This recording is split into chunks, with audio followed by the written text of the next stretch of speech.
Fala galera, Russo Dead na área, estou aqui com este clássico ou neoclássico, se é que podemos assim dizer, Resident Evil Zero, ou nosso Resident Zero.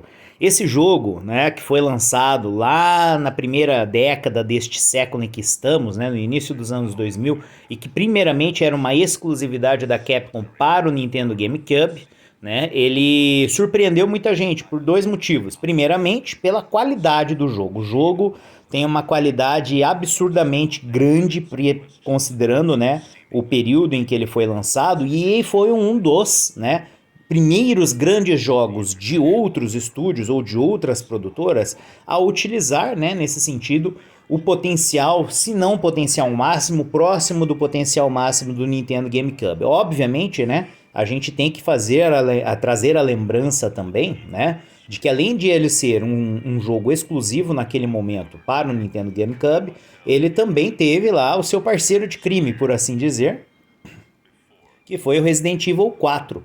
Então, assim, todo mundo sabe, né? Não é segredo para ninguém, que naquela geração em que nós tínhamos PlayStation 2, né, GameCube e o Xbox, a melhor versão de Resident Evil 4 era a do Nintendo GameCube. Pode falar o que quiser, gente.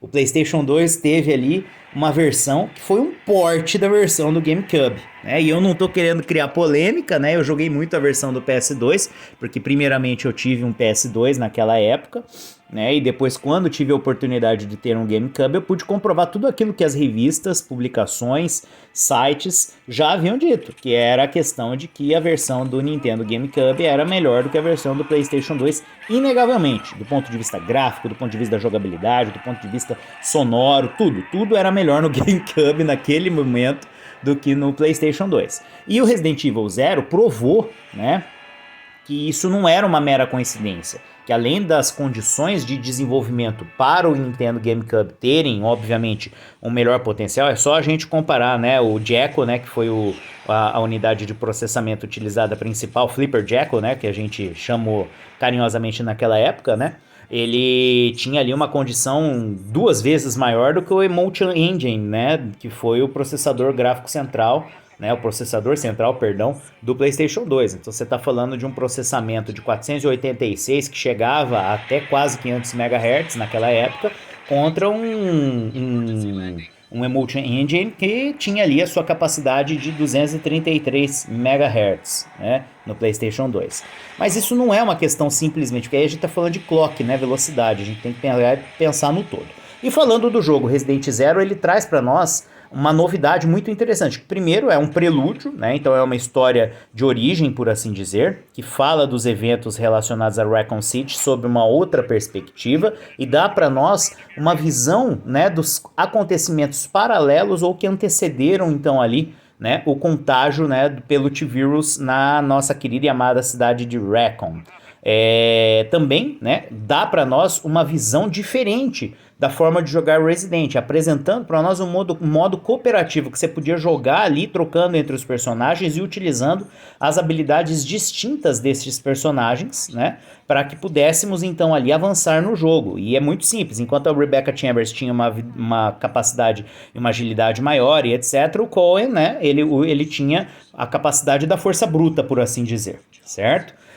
Isso é muito legal, porque você só avança no jogo quando você entende essa mecânica de alternar entre os personagens. Também há de se dizer que você tinha, entre aspas, menos zumbis para combater. Em contrapartida, você tinha mais coisas esquisitas, monstros, né, atrocidades. Essa versão que eu joguei, né, que está nesse vídeo, é a versão que está disponível para o Nintendo Switch, né, que eu adquiri recentemente, porque estava com preço de feira, entendeu? Muito barato, né? Eu peguei quase toda a série Resident para que pudesse então jogar um por um e reavivar essas memórias. Vale a pena, tá, galera? E jogá-lo em qualquer um dos consoles onde está disponível, porque é um jogão, né? E dá pra gente então ali um saborzinho do famoso survival horror lá das antigas, entendeu? Dos primórdios de quando Resident foi lançado, principalmente quando a gente traz a memória o Resident 1 do PlayStation 1.